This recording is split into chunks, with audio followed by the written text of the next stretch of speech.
Hello all, and welcome to Toronto, and thank you to the Chief for those inspiring words about the obligations of leadership, which I think is what this Fortune Global Forum is always about, so thank you. I also wanted to thank the Government of Canada. You know, this next 3 days couldn't have happened without you, without the hard work of a lot of staffers working day and night to make this happen. Let's give them a round of applause.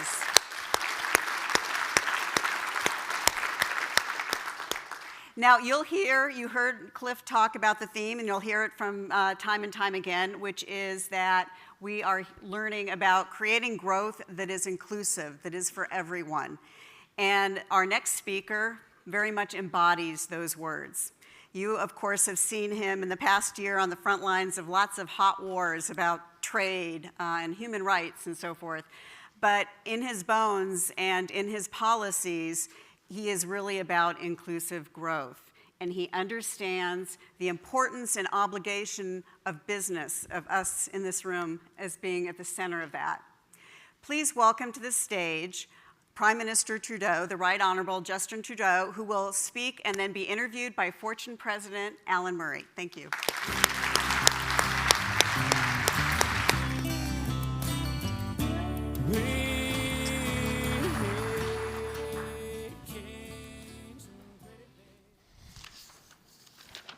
Hello, everyone.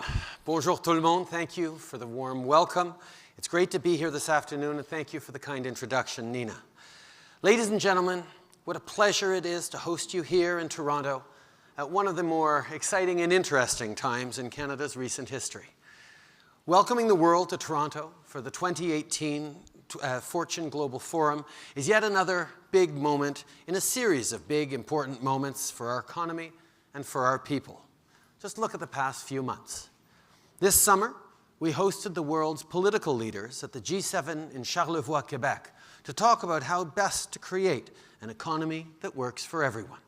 Just a few weeks ago, we made tremendous progress on trade with two of our closest partners.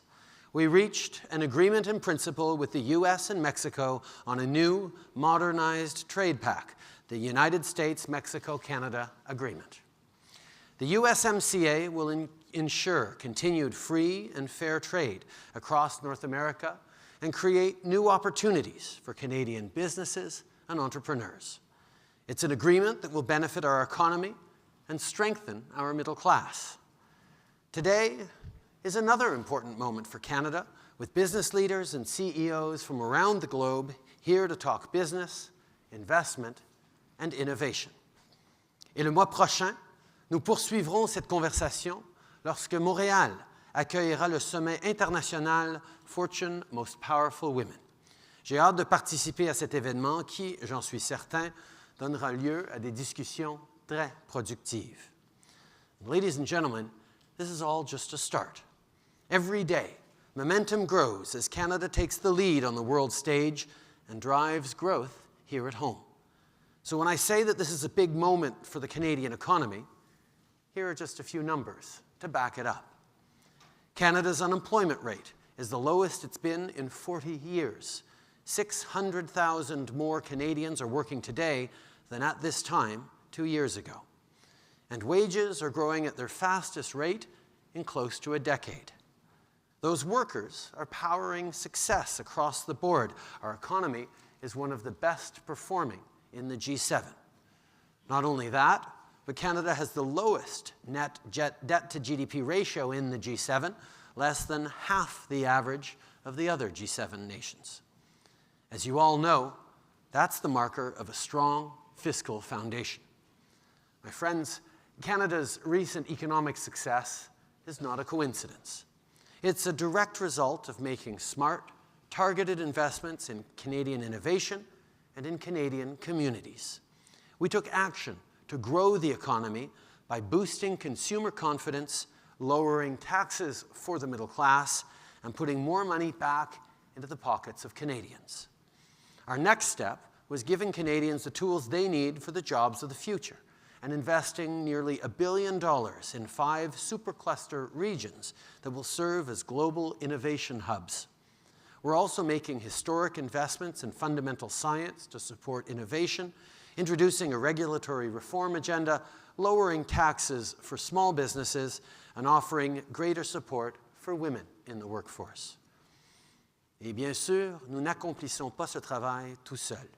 Comme gouvernement, nous savons qu'en travaillant avec les chefs d'entreprise, nous pouvons transformer les défis en possibilités. Vous jouez un rôle premier dans notre plan visant à créer une croissance durable et profitable pour les familles, tout comme pour les entreprises. As we establish and implement our long-term strategic vision for Canada, we're already seeing impressive results. 2 weeks ago, I was in Vancouver to announce the single largest private sector investment in Canadian history, $40 billion to build a major liquefied natural gas project in northern BC. This is truly an international project, a joint venture between 5 companies from 5 different countries. And it comes on the heels of other recent major investments by companies like SAP, Siemens, Salesforce, Toyota, Amazon, Microsoft, and Thomson Reuters, to name just a few. The LNG project is a great example of how, all at the same time, we can attract global investment, create jobs, and fight climate change with progressive environmental policies like putting a price on pollution and introducing a world-class oceans protection plan. LNG produces half the carbon emissions of coal, and this specific project will mean 10,000 good jobs for Canadians at the height of construction. Andy Kalitz, the CEO of LNG Canada, who's with us today, will do a fantastic job on this project. On top of this historic investment, our huge progress on trade with the USMCA will support working people in every sector of the economy and ensure that Canadian businesses have access to a market of 470 million people. Between this agreement, CETA, CPTPP, and our other trade agreements, Canada now has preferred market access to 2/3 of the global economy. Indeed, we're the only G7 country with a free trade deal with every other G7 country. Nous sommes également le seul pays du G7 à avoir conclu des accords commerciaux avec tous les autres membres du G7. Cet accès unique assure la position du Canada au sein d'un réseau commercial mondial qui profite à tout le monde. Parce que ce ne sont pas seulement les Canadiens eux-mêmes qui prennent note de la prospérité qui découle du commerce progressiste et diversifié, les entreprises en prennent note aussi. Well, I'm looking forward to talking more about the Canadian advantage in my discussion with Alan, because this is Canada's moment to lead, and we're making it easy for you to lead with us. La nouvelle Banque de l'infrastructure du Canada aide les gens du secteur privé à nouer des partenariats avec le gouvernement en vue de réaliser des grands projets d'infrastructure. Notre stratégie en matière de compétences mondiales aide les entreprises à attirer les meilleurs talents du monde en permettant aux entreprises de faire venir au Canada les plus brillants et talentueux en aussi peu de temps que 2 semaines. Just in case you doubt your high school French, let me repeat that one right there. Our new global skills strategy will allow companies from around the world to bring in their top talent and set up shop in Canada in 2 weeks. Our new Invest in Canada agency is a one-stop shop for international businesses looking to invest with us. On that note, let me recognize Ian McKay, the CEO of Invest in Canada, who's just come from another Fortune event in Japan to be here with us this afternoon, and who's doing outstanding work in his role. But there's even more that creates the Canadian advantage and makes our country and our people competitive. Canada is home to one of the most highly educated and diverse workforces in the world, a workforce that's constantly innovating and knows how to elevate a company to the cutting edge. Nos systèmes bancaires et juridiques sont incroyablement stables pour les citoyens comme pour les investisseurs, et nos communautés fortes et multiculturelles sont des endroits où les gens veulent vivre, travailler et élever leur famille. Mesdames et messieurs, que vous souhaitiez chercher un endroit pour établir une nouvelle usine de fabrication, explorer différentes avenues pour faire croître votre entreprise ou choisir une nouvelle ville pour installer le siège de votre entreprise, pensez à ce que le Canada peut vous offrir. The conditions are right for Canada to cement our status as a global economic leader. This is Canada's moment. And you're all here because you're interested in being a part of it. Together, we can and will drive the progress that defines our generation here in Canada and right around the world. Merci beaucoup tout le monde. Thank you very much.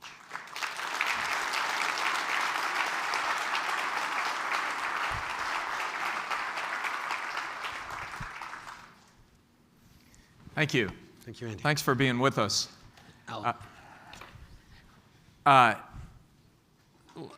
You talked, I really do appreciate you hosting this conference, by the way. It was an important announcement you made in Guangzhou a year ago, and I think we're all happy to be here with you today. Well, I want to thank Fortune for realizing that it would be a great opportunity to bring the world to Canada to see exactly what it is we're doing and how they can be part of it. We're happy to be here.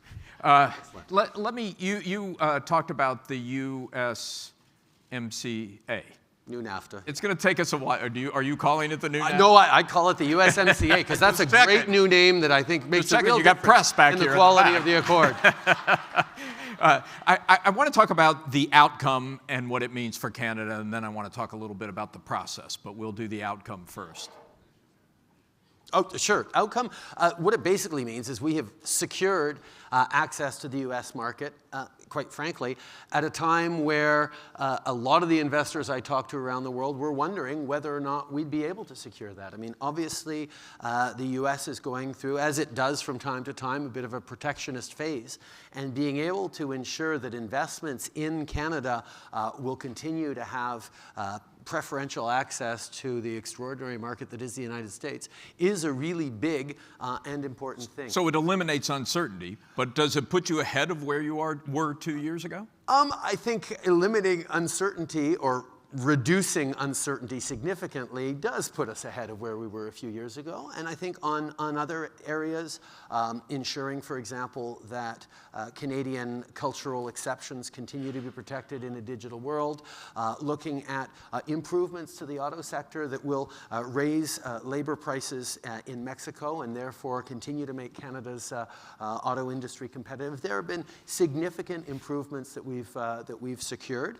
Obviously, the biggest thing, though, is actually getting to a solid deal that is going to provide the stability that investors around the world who see all the advantages of Canada. I mean, I've had this conversation so many times over the past 2 years with many of you in this room who I've seen a number of times who've said, yeah, you guys are doing all the right things, but are you going to fix this NAFTA thing? And I said, yeah. We will, and we did, and we did, and we will move forward. So can we talk about the process a little bit? Because I can't recall in the 4 decades I've been watching trade negotiations anything quite like it among allies. The President of the United States, he had some choice adjectives for you. I won't repeat them, but it was a pretty tough process. Any lasting effect of that?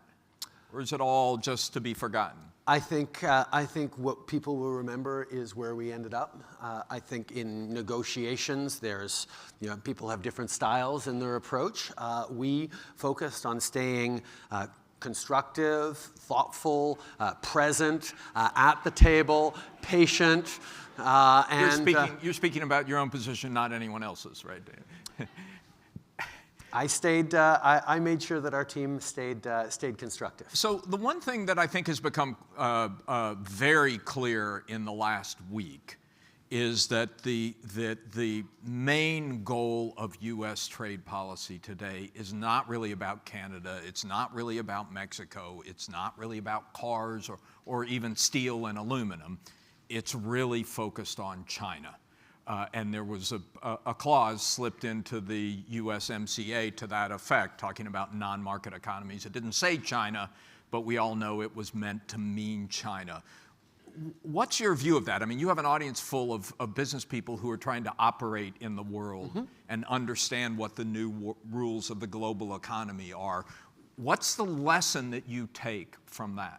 I mean, I think, first of all, that there should be rules in the global economy. We need to, and we've convened groups to work on updating the rules around the WTO, moving forward in a way that, that it's not about might automatically winning, that we have rules that can be trusted to be abided by both countries and by investors, and that's an important piece of it.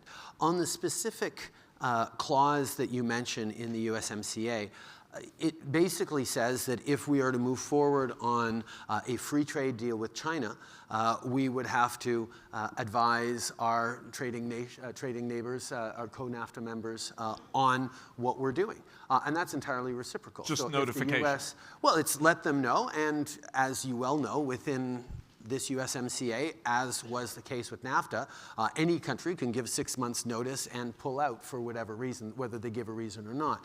But the idea that we would give notice is now something reciprocal. I don't think you would imagine that if the US were to move forward on a free trade deal with China, that they would instantly think of, yeah, but we better check in and keep Canada up to date on that. Well, now we've secured that we will be aware on this, which is something we would. But tell me how you think about this issue. I don't know if Francois Philippe Champagne is right here. Right there. Okay, Minister of International Trade Diversification. No, that's Jim Carr. Oh, Jim Carr. I'm sorry, Minister of Infrastructure. I'm sorry to confuse you. I meant Jim Carr.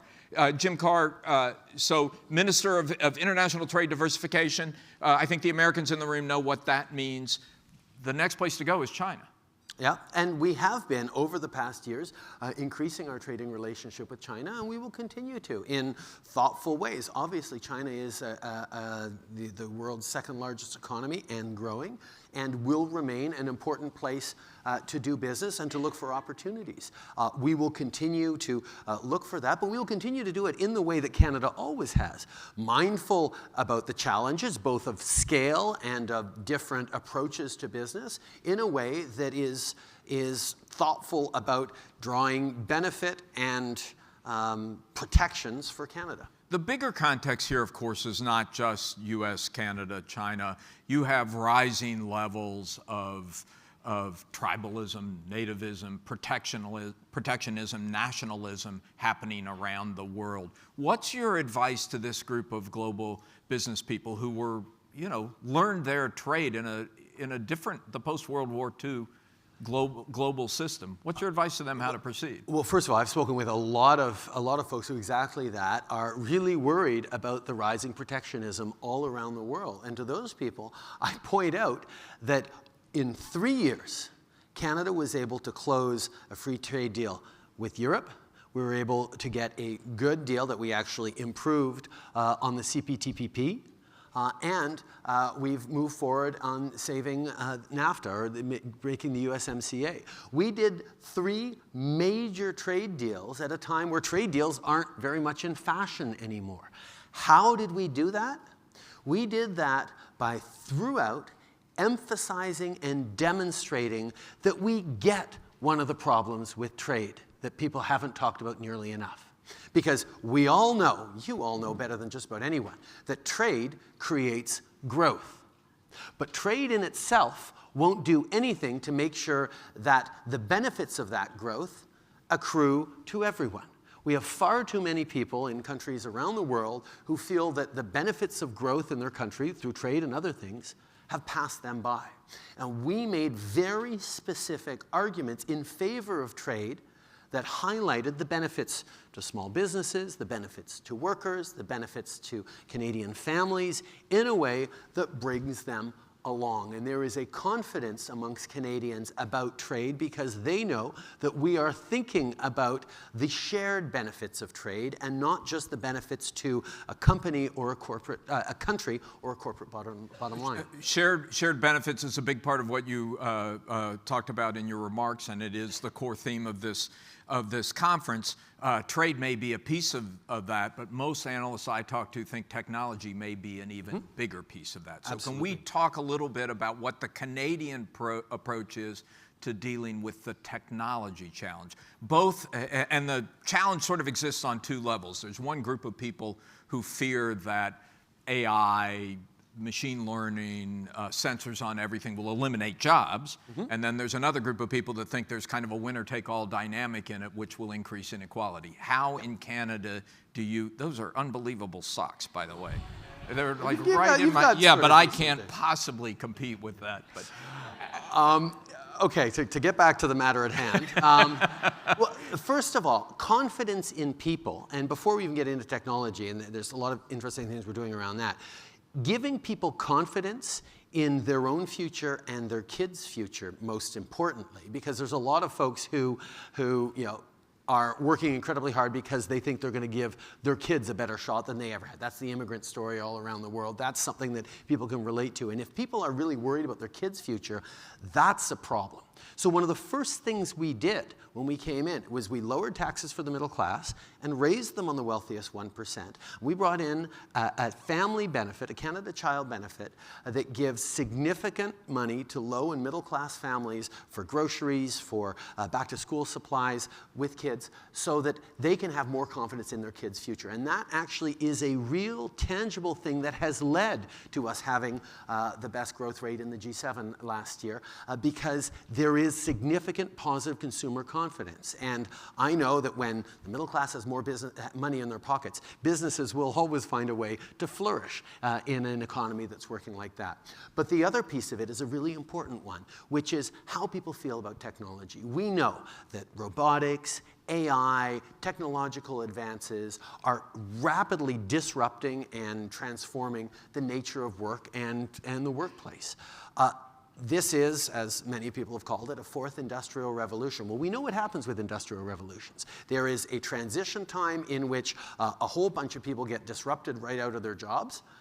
And then once it's through that transition time, there are better quality jobs and more jobs on the outside of it for everyone. So our challenge in Canada, with any country, has two choices with that. You can either drag your heels and try and hold on to the model that we have to cause the minimum amount of disruption for a long time, but of course eventually you'll fall off the cliff when you do have to get disrupted, or else you say, well, it's coming, so let's dive right into it. Let's lead the way. And the investments we're making in AI, Canada is a significant AI hub in Toronto, Montreal, and Edmonton, because we have great people there and we're bringing in more. We're significant in technology, the Kitchener-Waterloo corridor from Toronto, other places, Vancouver being sort of an extension of Seattle to the north, although getting physical links is on deck for where we get there, right?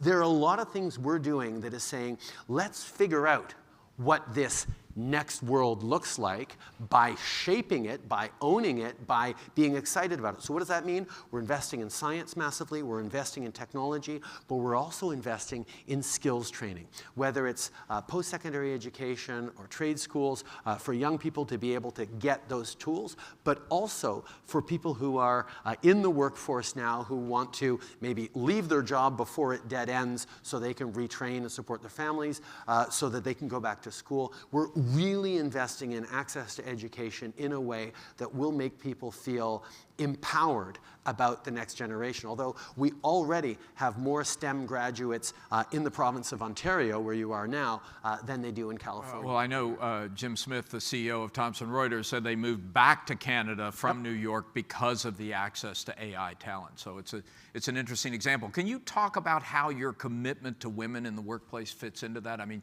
you've made an extraordinary commitment in government. What, half your cabinet is female? Which may be unheard of. No, there's a few countries that are starting to realize that it's not just about leadership and showing that it can be done. It's actually really, really smart to have a more diverse board, cabinet, organization, because you get better points of view. If you can imagine trying to solve a problem with 10 people who all went to the same school, grew up in the same neighborhood, that you're trying to get them to think outside the box and they don't even know they're inside the same box. Whereas you bring people from every corner of the world, you bring people with vastly different experiences to weigh in on a problem with different approaches, you actually get to solve those problems in more creative and more thoughtful ways. And the first way to do that is to recognize that women bring to an organization, to leadership roles, a whole different set of perspectives, experiences, and abilities that is not just the right thing to do, but the smart thing to do. And more companies are doing that because, not because people are demanding it from the outside, but because they see it's an opportunity to create better growth. Did you commit to 50-50 up front, or did it just turn out that way? No, I committed to 50-50 up front, and because committing to 50-50 up front, before it could be 2015, and I could say because it's 2015, as you might remember from the clip, it had to be 2014, 2013, 2012. We had to go out and recruit extraordinary women and convince them to run for politics, because you know it's harder to get women to run for politics than it is to get a man to run for politics. You ask a man if he wants to run for politics, his first question is, what took you so long? You ask a woman to run for politics, her first question is, really, do you think I'm qualified? Why me? Are you sure? Would I be? I mean, Chrystia Freeland, who is like a hero to everyone now because of what she's been able to do on the USMCA, it took me, weeks and weeks of conversations to try and convince her to run, and she did, and we're all the better for it. Well, Chrystia also got some attention because she was one of the first to sort of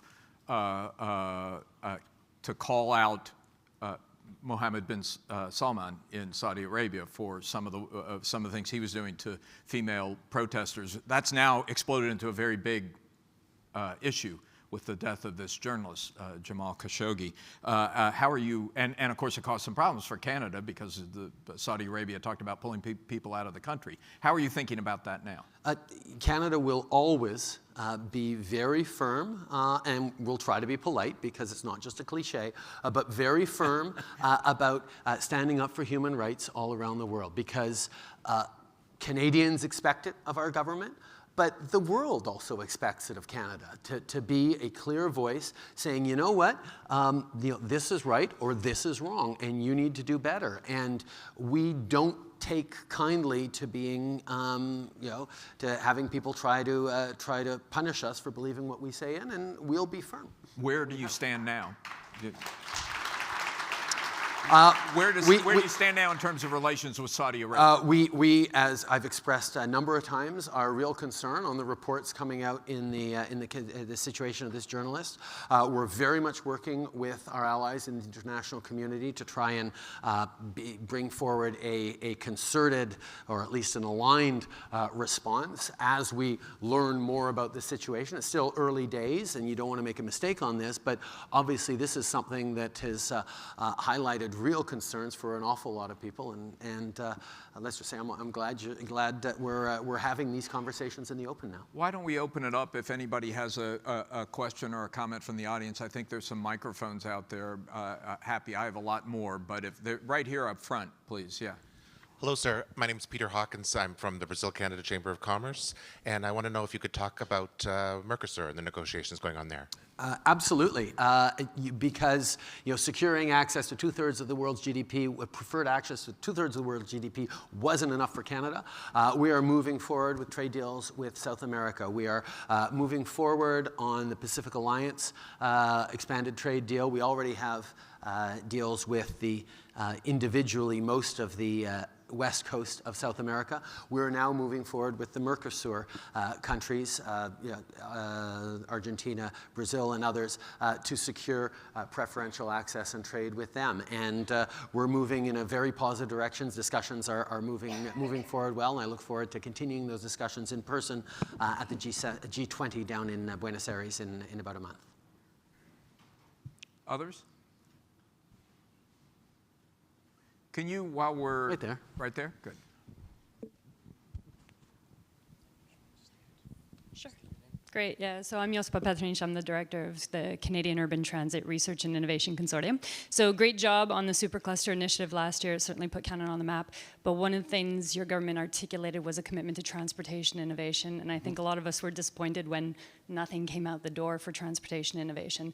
Can you give us a sense, given climate change, your carbon tax fight that's coming down the pipeline, and the dedication to transportation innovation in your government going forward? What can we see? Actually, one of the things we got elected on 3 years ago was a commitment to make the largest investment in Canadian history in public transit. And we are moving forward in significant ways on partnerships in Montreal with the REM, in Toronto, in big cities and smaller communities right across the country in investing in public transit and in transportation. We're updating our trade hubs, whether it's airports or ports, or highway systems and bridges. We have put forward the largest infrastructure investments in Canadian history, but we know that there's always more to do, which is why we put together a global, a Canadian infrastructure hub, which is all about connecting the significant amounts of global capital out there with long, positive return investments in a stable country like Canada that we can have. So this is something that we continue to invest in. Yes, we are also moving forward with putting a price on pollution. We don't think that pollution should continue to be free. We're going to make sure that right across the country there is a price on pollution to make sure that polluters are paying their fair share and make sure that we are motivated to innovate and develop those kinds of solutions that will lead to better transportation and transit solutions. That's a tough political issue for you, isn't it? I mean, some people think that's the issue that could really cause you problems. You know what? I think from the amount of conversations I've had with Canadians, if they have again, a choice between one party that says we need to both build the economy and protect the environment at the same time, and another party that still thinks that the only way to build the economy is to ignore the environment, that's a fight I'm willing to have. Yeah. Because if the Conservatives don't want to put a cost on pollution, want to continue to make pollution free, I think they're going to have a hard time convincing Canadians of that, particularly because they don't have much of a plan at all on fighting climate change. Question right here in front. Can we get a microphone?